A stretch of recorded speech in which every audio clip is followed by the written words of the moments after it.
The plane was flying steady at 30,000 feet, cruising smoothly above the clouds. It was just another normal commercial flight from one city to another. Nothing special, nothing alarming. The cabin was quiet. Some passengers were asleep. Others were reading or watching movies. The air attendants moved up and down the aisle, offering drinks and snacks with practiced smiles among the passengers. There was a man sitting alone in row 18A. Close to the window, he was calm, didn't speak much, and had quietly boarded like everyone else. He wore a plain jacket, jeans, and didn't carry anything that stood out. Nobody really noticed him. Just another traveler lost in his own world. The pilot had just spoken through the intercom moments earlier, giving weather updates and an estimated arrival time. Everything seemed perfectly normal, but suddenly, something happened in the cockpit that no one saw coming. The co-pilot rushed out of the cockpit in panic, his face pale and eyes wide with fear. He called out to the cabin crew in a shaky voice, "I need help. The captain has collapsed." A wave of tension spread through the front rows. Some passengers stood up in surprise. The flight attendants quickly tried to calm everyone down, while speaking urgently through the cabin phone. A senior flight attendant made an announcement. "Ladies and gentlemen, we have a medical emergency involving one of our flight crew. If there is any medical professional or trained individual on board, please come forward immediately." The co-pilot had returned to the cockpit trying to keep the plane stable alone, but everyone knew. Commercial aircraft were not meant to be flown by just one pilot for long, especially not during emergencies. The passengers looked around nervously, some with fear, some confused, some just silent. No one moved forward right away, then slowly, a middle-aged woman stood up and went to the front. She was a nurse. She went into the cockpit with one of the flight attendants to check on the captain. A few minutes passed, but her expression when she came out said everything. She shook her head, looking worried, and said, "He's unconscious, pulse is weak, but he's still breathing. But I'm not sure how long he'll last without professional help. He needs emergency care as soon as possible." That sent a chill through the cabin. The co-pilot was now alone, flying a full plane with a medical emergency and no backup. The air traffic control was contacted, and they began talking about making an emergency landing. But the plane was over the ocean, and the nearest suitable airport was still far inside the cabin. The silence was heavy, people whispered. Children clung to their parents, and some even started praying. And then from the back rows a quiet voice spoke. "I can help fly the plane." Everyone turned around. Shocked, confused, it was the quiet man from 18A, now standing in the aisle. The flight attendants looked at him cautiously. He said again, calmly but clearly, "I'm trained to fly this type of aircraft." The co-pilot was informed immediately, and the man was brought to the front. Before letting him step into the cockpit, they asked for his ID. He pulled out a simple, worn card from his pocket, and that's when the mood in the plane shifted because the card wasn't an ordinary one. It had a military symbol, a rank, and a name. It was a retired Air Force pilot's ID. The co-pilot looked at it and raised his eyebrows in disbelief. He asked for the man's call sign, and when he gave it, the co-pilot's face changed. The name was familiar, more than familiar. The call sign belonged to a highly decorated pilot who had flown several missions during crisis operations. Someone whose name was once spoken with great respect in aviation circles, but who had disappeared from public life after retiring. What was such a person doing here, quietly sitting in the back row like any regular traveler? The co-pilot didn't have time to ask questions. He nodded and opened the cockpit door. The quiet passenger stepped inside, his face calm but focused. He looked at the plane's controls, took a breath, and then sat down in the captain's seat. His hands moved over the buttons and switches with experience. The co-pilot gave him a quick rundown of the current flight path, fuel status, and weather. The man nodded, taking it all in quickly. Then, for the first time since the pilot collapsed, the aircraft felt steady again. The flight attendants updated the passengers. "There is a trained pilot assisting in the cockpit now. Please stay calm and remain in your seats." Whispers spread among the passengers, some still nervous, but others now hopeful. The quiet man from row 18A was no longer invisible. He had stepped forward when no one else could. And now, thousands of feet in the sky, he was the only hope for everyone on board. The plane's hum was the only sound that filled the cabin now. But inside the cockpit, it was a different world. The man who had silently occupied seat 18A was now holding the yoke with steady hands. like it was something he had never let go of. He didn't look nervous, didn't ask too many questions, and didn't act like someone who hadn't flown in years. Instead, he moved like a man who had muscle memory built from hours in the skies. The co-pilot watched him, still processing everything. He had flown with many professionals, but this was different. There was something about the way the stranger scanned the instruments, adjusted the altitude, and spoke with air traffic control. It felt like watching someone who had once flown into dangerous skies and returned without fanfare.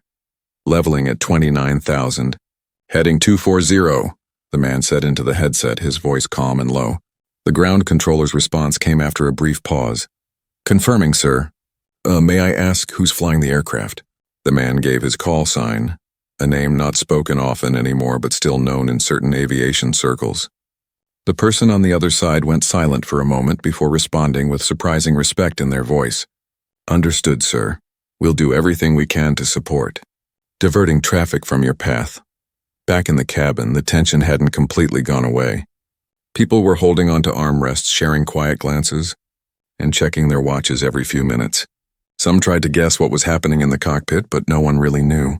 Then one of the flight attendants quietly walked to the back and took out a tablet. She began pulling up data, not flight data, but passenger information. She searched for his boarding details, ticket purchase, even old flight logs, anything she could find. What she saw made her stop for a second, not because there was something wrong, but because she realized he wasn't booked through any regular civilian system. He had used a special military pass, one that allowed travel on certain routes without fanfare. She showed it to the cabin supervisor, who just nodded, not saying a word.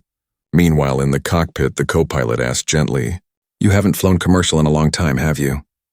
The man didn't look away from the instruments, but his voice softened. "Not since my last mission. After that, I kept to myself." The co-pilot didn't press, but curiosity hung in the air like static. "Why this flight?" he asked. The man gave a slight smile. "There was someone I promised I'd visit, but I didn't expect to be needed like this." Just then, turbulence rocked the plane slightly. Nothing extreme, but enough to shake a few drinks in the cabin. Gasps echoed from the rows, and a baby started crying. The co-pilot reached instinctively for the controls, but the man raised one hand. "I've got it," he said, easing the aircraft gently back into balance. The skies ahead weren't going to be smooth. Reports were already coming in of heavier turbulence forming over a cold front. They needed to change course, but that meant burning more fuel, and their reserve wasn't ideal. The man requested a new heading from ground control, who confirmed the change. But then came the bigger issue. The emergency medical team at the nearest airport said they weren't equipped for critical pilot care. The co-pilot looked at him. "That means we push to the next major airport." The man checked the charts, did a few quick calculations, and finally nodded. "It'll be tight, but we'll make it if the winds hold." Behind that calm face was a storm of focus, and he wasn't just flying a plane. He was carrying lives. He could hear the voices of the cabin crew relaying updates. And even through the closed door, the tension outside felt heavy. He remembered a moment from years ago. Inside a military jet, one engine gone, bleeding altitude. Radio silent. Back then, it was only his own life at risk. Now there were families, children, elderly passengers, each one depending on a stranger who hadn't even planned to be a hero. He spoke again to air traffic, requesting emergency landing clearance at secondary airport. Approach vector required immediately. The controller answered with urgency. "Cleared for priority landing, runway 29 right. Begin descent at your discretion." The man adjusted the controls slowly, began the descent while keeping speed in check. Every second counted now, and he knew the co-pilot was watching him not just for guidance, but for hope. The man gave one glance sideways and said, "I'll get us down, just don't lose your nerve." And with that, they dipped below 28,000 feet, into unpredictable skies and toward an unknown outcome. But for the first time since the pilot collapsed, it wasn't fear driving the flight. It was trust, and somewhere in the cabin, a little girl looked out the window and whispered, "He's not just a passenger." A baby's soft crying filled the back of the cabin, cutting through the eerie quiet like a heartbeat. Near the emergency exit, an older man gripped his wife's hand tightly, his knuckles pale. A teenage boy beside them looked out the window, not saying anything, but his foot tapped the floor fast and nervous in the aisle. One of the flight attendants crouched beside a woman who was starting to breathe too fast. "It's okay, ma'am," she whispered, trying to keep her voice steady. "We have a pilot in the cockpit. We're descending safely." But the passenger's eyes stayed wide, her lips trembling. "I don't understand. Where did he come from? Is he really a pilot? Why was he just sitting there?" The flight attendant didn't have the full answer, so she smiled gently and said, "Sometimes, the right people show up when you need them most." A few rows ahead, a businessman was trying to send a message to his family, but the in-flight Wi-Fi had gone offline when the emergency reroute started. He stared at the unsent message for a long time before locking his phone and just closing his eyes. The entire cabin had turned into a space between fear and faith. Everyone was waiting, not for landing, but for hope.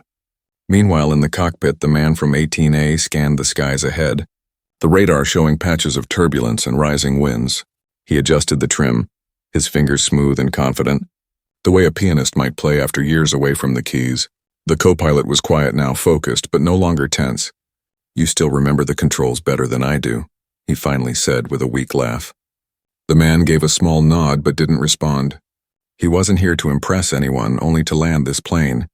"Altitude 25,000 and dropping," he said into the radio. "Confirmed," came the reply from the tower. "Runway clear. Emergency crews are standing by, back in the cabin." A little boy tugged his mother's sleeve and asked, "Mom, who's flying the plane now?" She hesitated, then replied softly, "A man who used to fly big planes a long time ago." "Is he a hero?" the boy asked, his eyes wide. She thought for a moment, then smiled. "I think he is now." As the plane dipped lower, clouds outside thickened, brushing against the windows like misty hands. The aircraft shook slightly, not dangerous, but enough to wake up those who had dozed off. Passengers began holding hands across aisles, strangers offering water to each other. One woman even led a quiet prayer in her row. No one cared about who sat in first class or economy now. They were all just people, 30,000 feet closer to fear than ever before, and still, none of them knew much about the man guiding them through it. In the cockpit, the co-pilot finally asked, "Why'd you stop flying?" The man stared straight ahead for a long moment before answering. "Lost someone a long time ago," he said quietly. "Didn't want to be in the sky anymore after that." The co-pilot didn't push, just nodded slowly, understanding that silence sometimes held more pain than words could explain. Outside, the clouds were starting to thin, and the airport lights shimmered faintly in the far distance. They were getting closer. But it was still a race, against wind, fuel, and time. A sudden chime echoed in the cockpit, a fuel warning. The co-pilot checked the gauges and bit his lip. "We're going to be running tight, but it's doable." The man didn't flinch. "We'll make it." His voice wasn't cocky, just certain. He adjusted the approach angle, slowing their descent without burning more fuel. "Inform the cabin we're starting final approach," he said. The co-pilot picked up the phone and made the announcement, trying to keep his voice calm. "Ladies and gentlemen, we are beginning our final descent. Please remain seated and fasten your seatbelts. Emergency crews are ready on the ground and we have an experienced pilot guiding us in." The cabin filled with nervous glances and quiet sighs of relief. Some clapped, others just whispered thank you under their breath. At that moment, a flight attendant walked to row 18A, now empty, and quietly picked up the man's jacket he had left behind. She folded it slowly as if it belonged to someone sacred, then glanced at the cockpit door. No one had asked for attention. No speech had been made. No chest thumped in pride. But everyone knew. Something extraordinary was happening right in front of them. And the man flying the plane hadn't done it for fame or recognition. He did it because he couldn't sit back and watch people fall, not while he still had the strength to rise. As the runway drew closer and the cabin lights dimmed, the world outside began to come into focus again. And for the first time since the flight began, the passengers were no longer afraid of being in the air. They were amazed by who had stood up when it mattered most. The jacket on the empty seat in row 18A looked like it had its own story. It wasn't fancy, just an old pilot-style jacket worn at the collar. The color faded from sun and time, but for the flight attendant holding it, it felt heavy, not just in weight but in meaning. She had watched the man walk up to the cockpit less than an hour ago, silent and focused. Now, as the plane began its final descent, she stood near the front galley, clutching the jacket like a symbol. Inside the cockpit, the atmosphere was different. Not rushed, not panicked, just sharp, like two minds working as one. The man from 18A had taken full control, and the co-pilot had slipped into full support mode. They barely needed to speak now, only short phrases and quick confirmations. The tower came through with updates. Winds at the runway were shifting slightly. A possible crosswind landing might be needed. Copy that, the man responded calmly. Prepare for vector correction. Back in the cabin, passengers could feel the subtle angle change, the gentle shift downward. Mothers checked their kids' seatbelts again. An elderly woman quietly wiped tears from her eyes, and a man whispered to himself, "Almost there." But even with the approach announced, no one could ignore what had happened that day. A pilot had collapsed, a plane had been left to fate, and then someone who didn't even want to be seen had saved them all. And still he hadn't said his name to anyone. Just a call sign like a ghost from the past. One of the air traffic officers on the ground, who was tracking the descent, turned to his supervisor and whispered, "I thought he disappeared. No one's seen him in years." "He didn't disappear," the supervisor replied. "He just stopped wanting the sky." The runway was now visible through the cockpit window. Faint lights lined up like hope in the distance. Altitude 9,000 and falling. The man adjusted their heading slightly to prepare for wind drift, all while monitoring the flaps, engine response, and altitude speed. Then the radio crackled. "You're clear for final. All traffic has been rerouted. Runway 29er right is yours." He gave a short, "Understood," and started the final descent. The co-pilot leaned forward, watching but not interfering. "You ever done a crosswind landing in a commercial jet this size?" he asked. "Twice," the man replied without looking up. "Both times in worse conditions." The co-pilot smiled faintly. "Glad you're here. No more questions, just trust now in the cabin." One of the passengers who had remained silent. The entire flight suddenly stood up, gripping the back of a seat. He had served in the military and had recognized the call sign when it was whispered by the flight crew. He turned to the nearest row and said quietly, "You all have no idea who's flying this plane?" Someone asked, "Who is he?" The man didn't answer right away, just looked toward the front. Then he said softly, "He used to fly rescue ops into war zones, places no one wanted to go, places no one should have survived." A few heads turned, more whispers followed, but the man sat back down after that, not saying anything more because some reputations didn't need long stories, just facts. And the fact was they were alive because that man stood up when no one else did. In the cockpit, flaps extended, gears down, engines humming with precision. "Landing speed confirmed," the co-pilot reported. "Hold steady," the man said, eyes locked ahead. "We're bringing her in smooth." The first gust of wind struck as expected. A push from the side. Nothing too strong, but enough to test the approach. The man adjusted the rudder with ease, compensating, balancing the descent without losing line of sight to the runway. Outside, ground crew stood ready, emergency lights flashing in quiet alert. Inside, all was still, except for one whisper from a little girl near the back. She leaned over to her mom and said, "When we land, can I tell him thank you?" Her mom nodded, brushing a hand gently through her daughter's hair. "Yes, sweetheart, we all should." The tires hit the runway with a soft bounce. One, then two, then a smooth roll. No jerking, no alarms, no screams. Just the gentle sound of rubber and concrete meeting like old friends. The cabin erupted with claps, loud and honest, not polite applause, but the kind that comes from hearts full of relief. Some cried, others laughed. One person kissed the floor the moment the plane stopped fully at the gate, and in the cockpit, the man from 18A removed the headset slowly, his face calm, his hands finally still. "You brought us in," the co-pilot said quietly. "Thank you." The man looked ahead for a few more seconds, then replied, "Just did what I was trained to do." Then he stood, stepped out of the cockpit, and into a cabin full of eyes that now saw him clearly. Not as a passenger, but as the reason they were safely on the ground.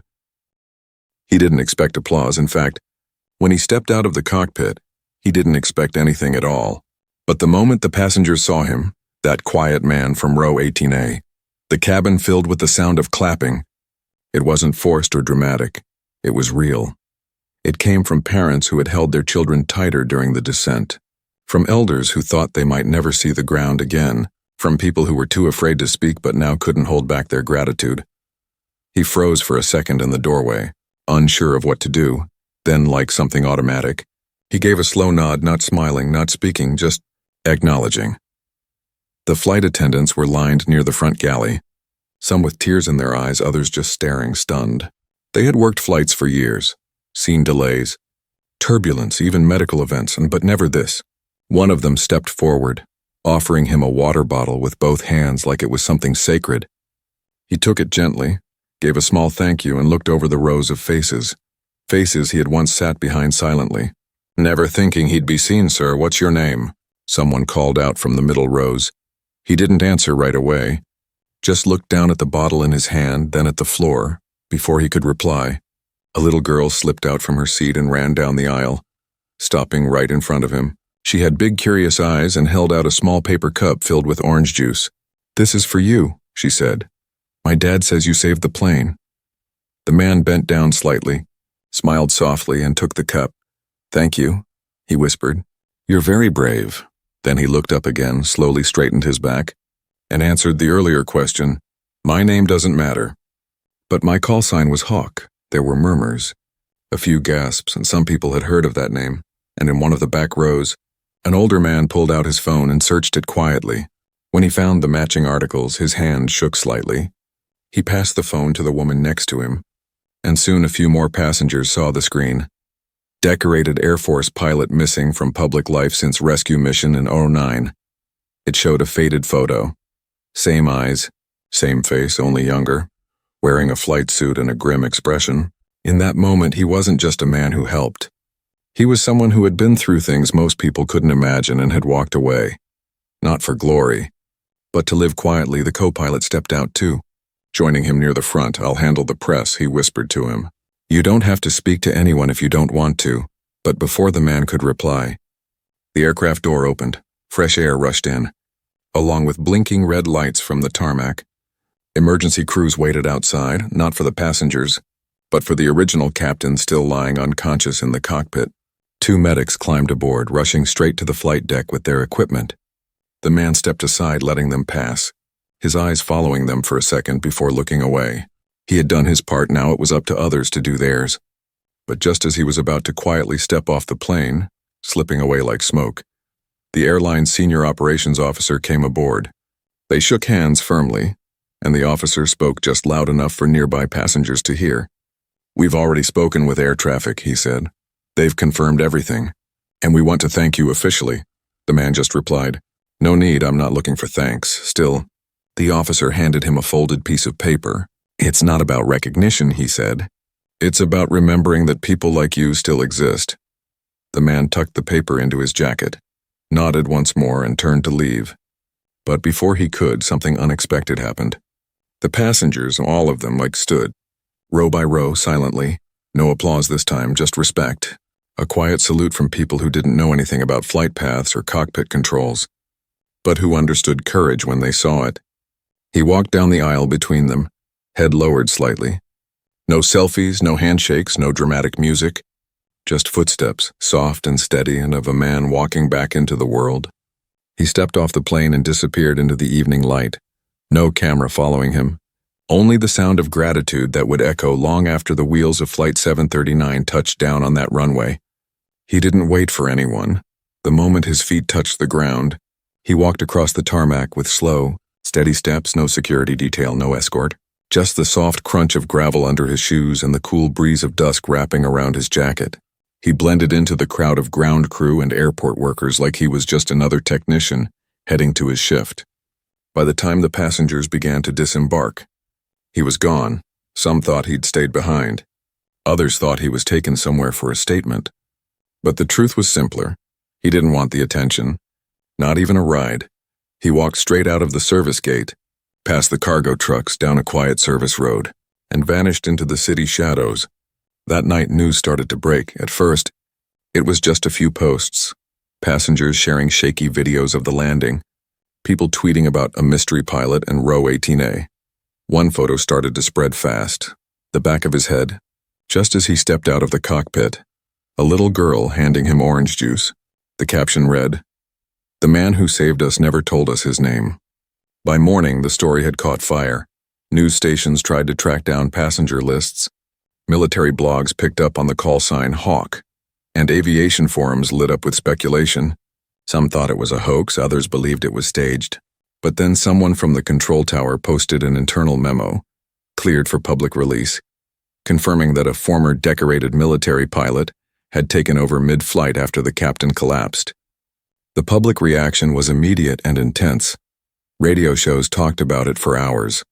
Morning anchors spoke with tearful passengers, and the airline released a carefully worded statement thanking the qualified passenger for his action and professionalism.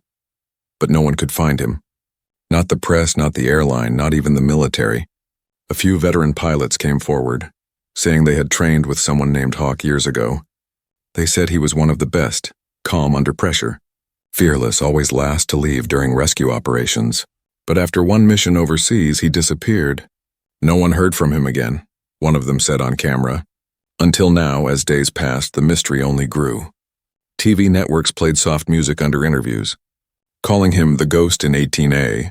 Families wrote open letters online thanking him publicly, begging for a way to say it in person. One woman, who had been flying with her elderly father that day, said in a video, "He didn't just land a plane, he gave us back time we might have lost."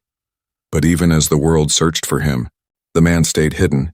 He was never online, didn't use a credit card, and never contacted the airline afterward. Some said he must be in the mountains off the grid. Others believed he just returned home to live a quiet life, back at the airport. The staff created a small tribute board in the break room. Pinned on it were passenger thank you notes, photos from that day. And in the center, a handwritten paper that simply said, Seat 18A, reserved for the one who rose quietly when the sky needed him. Meanwhile, the original captain, who had collapsed midair, recovered slowly in a hospital. When asked what he remembered, he said, "Nothing after takeoff." But when he was told someone else landed the aircraft, he asked, "Who?" When they mentioned the call sign, his eyes welled up with tears. "I read about him once, long ago," he whispered. Didn't think he was real. Even flight schools across the country started talking about him. In one classroom, an instructor paused his lecture and said, "This is why we train like every flight could go wrong. Because one day, you might be the one left to fly the rest of us home." The man himself, though never watched a single interview, never opened a newspaper, never commented. He was last seen at a quiet diner on the edge of town, paying in cash, leaving before sunrise.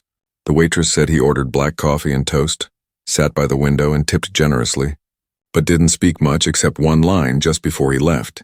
He looked at the morning sky and said, "Clear weather today," then walked out the door. No badge, no uniform, no proof he had ever been anything more than a quiet man on a journey. But to the 212 people on Flight 739, he would always be the one who answered without being called. Weeks passed, then months. The world moved on as it always does. New headlines filled the screens. New faces appeared on the news, and for most people, the story of the mystery pilot became just another tale shared over dinner, or remembered in quiet moments. But not for the passengers of Flight 739. For them, life after that flight was never quite the same. Some made big changes, switching careers, moving closer to loved ones, calling people they hadn't spoken to in years. Others found small shifts, more laughter at the table, deeper hugs at the airport, longer moments spent watching the sky. The near-death experience had carved something into their memory. But so had the man who stood up when no one else did. Every time they sat on a plane again, they looked twice at the faces around them. Because now they knew heroes didn't wear capes. Sometimes. They wore worn jackets and sat by the window, silent and unnoticed until the moment mattered most. At the airline's headquarters, there was now a framed photo near the main flight operations desk. It wasn't of the man himself. No one had ever taken a clear picture. But of the cockpit door. Just slightly open, beneath it a small plaque read, Flight 739. Landed safely. Guided by courage. Even the co-pilot, who continued flying commercial routes, began to write a memoir. He didn't use the man's real name, just referred to him throughout the pages as the passenger. In one chapter, he wrote, "You can train for thousands of hours, but nothing prepares you for the silence after the captain goes down. Nothing except someone who shows up with steady hands and no need for applause." He ended that chapter with a single sentence. The man saved 212 lives and asked for nothing, and not even a name tag. And while the world still didn't know where he had gone, his presence quietly echoed in the lives he touched. The little girl who gave him the orange juice? She started drawing pictures of airplanes, taping them to her bedroom wall. One day, she told her mother, "When I grow up, I want to fly too." Her mother smiled gently and said, "Then one day, you will." In a quiet town not far from a mountain range, a man walked through a local airfield at sunrise. He didn't fly anymore, not officially, but he liked being near the planes, the smell of oil, the soft creak of old wings, the silence just before an engine starts. He would sometimes help the younger hobby pilots, fixing radios, checking fuel lines, giving quiet advice on crosswind landings. They never asked his name, and he never gave it. But they all called him Sir one afternoon. While sipping coffee on a bench near the hangar, he overheard a conversation. Two kids training for their first solo flights. Nervous and unsure, one asked the other, "What if I mess up there?" The other shrugged. "Then you remember someone will always be watching the skies with you." He smiled quietly to himself, looking up at the open blue sky, not because it belonged to him anymore, but because it never really stopped calling. In a drawer back at his small home, he kept a folded piece of paper yellowing at the edges. It was the same one handed to him by the airline officer after the landing, the one he never threw away. On it were just a few simple words. "Thank you for showing us what quiet courage looks like." He never read it aloud, but every now and then, when the wind picked up or a plane flew overhead, he'd open that drawer, unfold the paper, and sit with it a while. He didn't need anyone to remember him, because he remembered everything. The feel of the yoke in his hands again, the look in the co-pilot's eyes, the weight of a paper cup filled with orange juice. The story of Flight 739 eventually faded from the front pages, but it never truly disappeared. It lived in shared glances between strangers on flights, in quiet nods from one pilot to another, in the steady grip of someone who believes the right person might always be closer than we think. And somewhere in a small airfield under an open sky, a quiet man looked up at the clouds and whispered to no one in particular, "We made it."